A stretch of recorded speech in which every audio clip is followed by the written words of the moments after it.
నేనేమంటున్నా, ఈ అన్ని సమస్యలకు కారకులు కంప్యూటర్లో సాఫ్ట్వేరు కేవలం అధికారులు మాత్రమే కాదు, దీన్ని నడిపే ప్రభుత్వం. వీటన్నిటి కారణం నడిపే ప్రభుత్వం. దాన్ని అంగీకరించాలి మనం. ధరణి వచ్చినప్పుడు నేను కూడా ఉన్నా, నేను కూడా చాలా డిబేట్ చేసిన, నేను చాలా కొట్లాడినా కూడా. ఎందుకంటే తెలంగాణ భూమి కోసం ఎంత రక్త తర్పణం చేసిందో, భూమి కుటుంబానికి ఎంత సోషల్ స్టేటసో, భూమి పట్ల రక్తాన్ని పంచుకొని పుట్టిన అన్నదమ్ములు ఎట్లా చంపుకుంటారో అది చూసిన తెలంగాణ. కాబట్టి దీంట్లో 100కు 100 మీరు అన్నది ఒక మాట, నేను సూచన కోసం చెప్తాను సుమా. నేను గవే మాట్లాడుకుంటాం, గవే ఫిలాసఫీ ఉంటుంది, కానీ సమగ్రంగా చర్చించిన తర్వాతనే భూభారతి వచ్చింది. ఓకే, వస్తే అఫిడవిట్ ఎక్కడ కోసం పడ్డది? ఇది ఎందుకు పెట్టినట్టు అఫిడవిట్? ఎవరు పెట్టినట్టు? అది 2, ఇది రిజిస్టర్ కావాలంటే 30 ఏళ్ల క్రితం కొనుక్కున్నాడు, ఇవాళ వాల్యూ ప్రకారం రిజిస్టర్ చేసుకునేటువంటిది ఎందుకు వస్తుంది చెప్పండి మీరు? చెప్తున్నా కోదండరామ్ సార్, నేను ఎందుకంటున్నా అంటే అవగాహన లేకుండా ఉండం కోదండరామ్ సార్, అవగాహనతో చేస్తే గుర్తుపెట్టుకోండి. డ్రైవ్ చేయవలసింది ప్రభుత్వం. సీసీఎల్ఏ డ్రైవ్ చేయడు, రెవెన్యూ సెక్రటరీ డ్రైవ్ చేయడు, కలెక్టర్ డ్రైవ్ చేయడు. డ్రైవ్ చేయవలసింది ప్రభుత్వం డ్రైవ్ చేయాలి.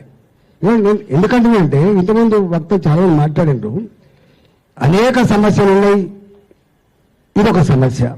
ఇక్కడ అనేక సార్లు మనం మాట్లాడుకున్నాం. ఏమని? భూభారతి సమస్య, ధరణి సమస్య ఈ ప్రభుత్వం కూలిపోవడానికి ఒక కారణమని ఇంతమంది వక్తలు చెప్పిండ్రు.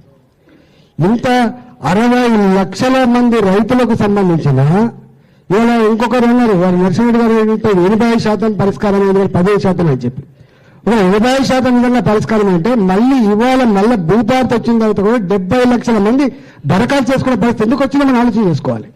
అంటే ఎంత విఫలమైందో నేను అసెంబ్లీలో కూర్చొని అటు ఉన్నప్పుడు విన్నాను, ఏ రాష్ట్రంలో ఏ దేశంలో భూ రికార్డ్స్ అవి గొప్పగా ఉంటాయో ఆ రాష్ట్ర ఆ దేశ జీడిపి 2% పెరుగుతుందని చెప్తే నేను కూడా సంబరపడ్డా.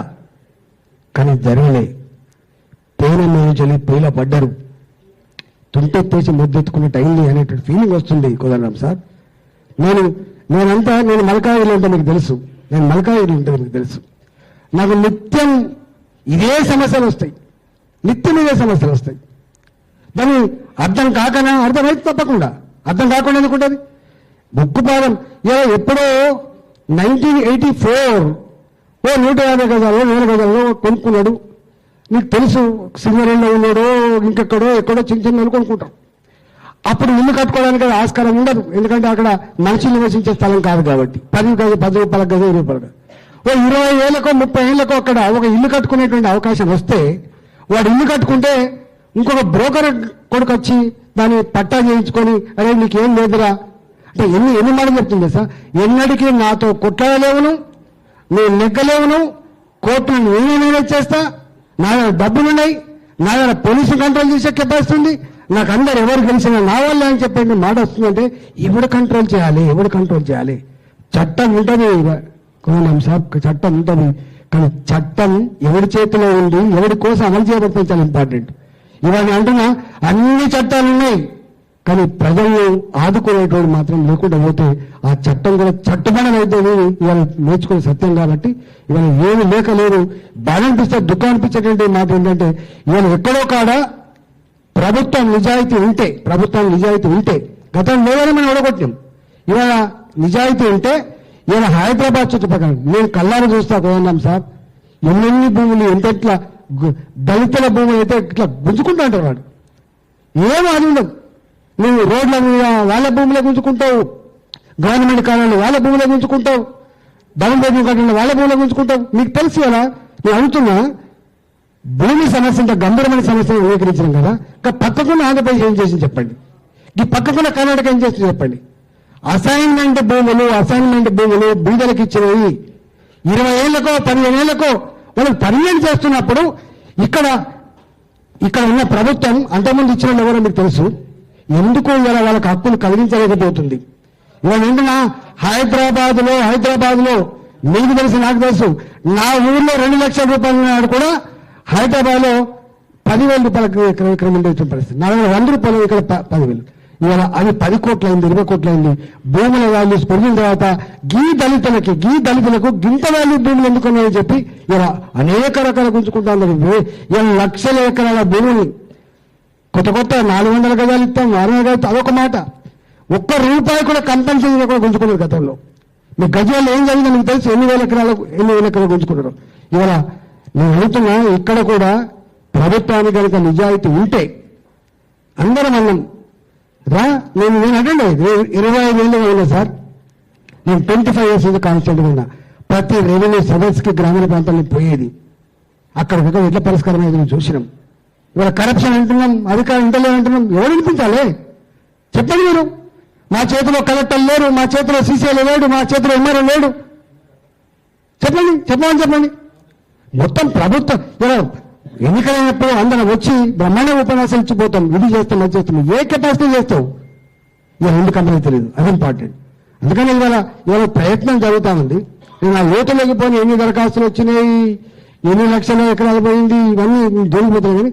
కానీ కన్నీళ్ళు పెడుతున్నా సార్. ఇవాళ నిజంగా చెప్తున్నా, ఒక్క రైతు కూడా ఇవాళ చాలా దిక్కులు చూసి అంతకుముందు గింత దారుణ పరిస్థితి లేదు. ఇవాళ భూమి కొనుక్కున్నానికి కూడా ఏమైద్దో అని భయం ఉన్నది. ఇల్లు కొనుక్కుంటాను కూడా ఏమైద్దో భయం ఉంది. 40 ఏళ్ళ మీద మీకు తెలుసు ఎల్బీ నగర్ ఎప్పుడు సార్? ఎల్బీ నగర్ ఎప్పుడు చెప్పండి? కొనుక్కున్న భూమి ఇక దాన్ని తీసుకొచ్చి ఇది పొరం బాబు భూమి అని చెప్పి వేసి పడేసింది. వేస్తే వాళ్ళు పాపం పోయి మొరబెట్టుకుంటే కాళ్ళు పట్టుకుంటే ఇచ్చిన జీవో 118 ఎందుకు ఇచ్చినా మీకు తెలుసు. ఇచ్చి ఏమిచ్చింది 118లో? వాళ్ళు కొనుక్కున్న వాళ్ళ భూమి ఇలా ప్రభుత్వం ఇచ్చిన పుక్కల భూమి కనుక మారిస్తే పుక్కల భూమిలో కట్టుకుని ఇల్లు అమ్ముకోగలరా సార్ చెప్పండి? అంటే ఇవన్నీ అనేక దుర్మార్గాలకు కారణం ప్రభుత్వాలు తప్ప ఇంకోటి కాదు. సుమా కొట్లాటలు కాస్తున్నా, ప్రజలు కాస్తున్నా.